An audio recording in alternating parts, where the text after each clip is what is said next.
Welcome back. According to the CDC, 1 in 68 children born in 2014 is on the autism spectrum. That's up almost 120% from the year 2000. Autism is the fastest growing developmental disability. And this book, Mikey, is helping kids and adults as well understand what it may be like for a child with autism at school. We're here now with the co-authors. It's Judy, Cohen, and Mindee, Pinto. Thanks for being here, you Absolutely. guys. Thank you for having us. Mother-daughter team. Absolutely. Yep. What makes you so interested in this topic?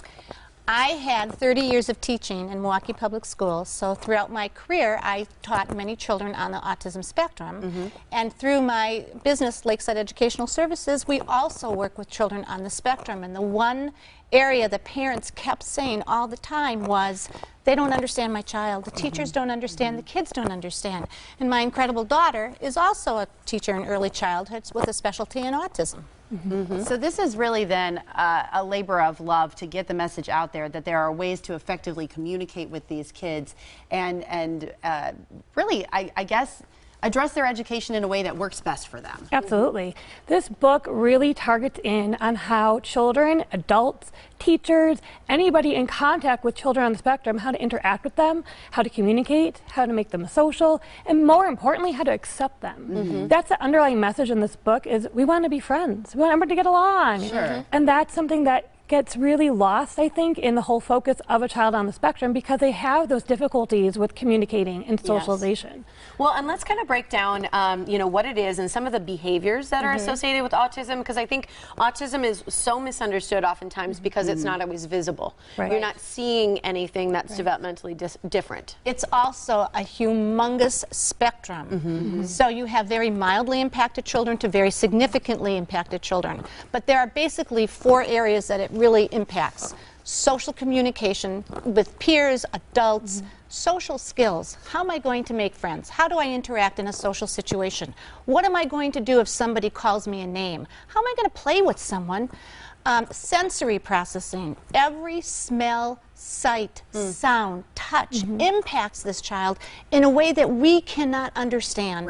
And all of these impact and affect academic retention. Absolutely. I also think the other big one is communication. They have a very difficult time communicating their wants and needs because autism affects those parts of the brain where the language is where it lies in your brain, so that is very difficult. Isn't that one of the ways that many parents first recognize there may be something with their child that is different because they're not speaking or not using words? Yes, what you hear is that, oh, they were fine until around 18 months, 2 years old.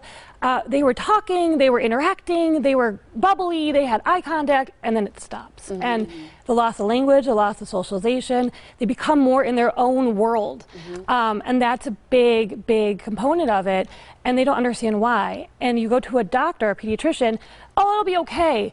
If you have that gut instinct, go get a second opinion. Go to a neuropsychologist, a developmental psychologist, a children's pediatrician to get that direct and right diagnosis. So you can't change what is about to potentially happen, but you can adjust how you help them learn. Early intervention therapy, right? Absolutely. If you have a child under the age of 3, there's nothing wrong with going to these practitioners, getting the therapy needed. It only helps and benefits. And then going on to school with those as well. And the intention of Mikey is not just to educate adults, but to educate children. And I think this is a really important part of this because, as Tiff mentioned, children, I think, adapt often to children that they can see a difference in. But when you can't necessarily see it and all you can do is perceive that other child as different, but you can't pinpoint it, you can't put a finger on it, it makes it really difficult for them to interact with each other. And even though the book states a day at school, this book is essential for pediatricians to have in their offices. Neuropsychologists, speech therapists, occupational therapists, student teachers should have a copy of it. Educational professors who deal with School of Education in regular education as well as special education should have copies of these books.